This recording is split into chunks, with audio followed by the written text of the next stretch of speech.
In the realm of data science, Python has long reigned supreme, boasting powerful libraries like NumPy, Pandas, and scikit-learn. However, whispers of change are echoing through the kingdom. Is Python's reign nearing its end? While Python remains a favorite among data scientists, it's not without its flaws. Performance bottlenecks have emerged, causing frustration among developers. As projects grow in complexity, Python's slower execution speed becomes a significant hurdle, pushing some to explore alternatives that promise faster processing. Moreover, the rise of languages like Julia and R is hard to ignore. Julia, with its speed and efficiency, is capturing the attention of those who demand high-performance computing. R continues to shine in statistical analysis, offering robust tools that appeal to data analysts.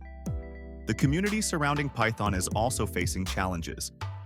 As the ecosystem expands, maintaining quality and consistency across libraries becomes increasingly difficult. Developers are often left sifting through outdated or poorly maintained packages, leading to a decline in trust. Additionally, the shift towards machine learning and AI is reshaping the landscape.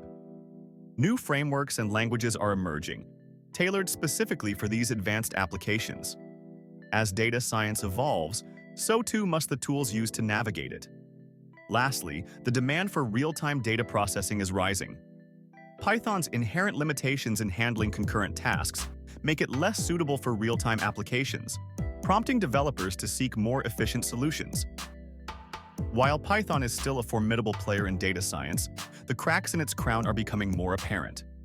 The kingdom may be on the brink of a new era, where adaptability and performance reign supreme.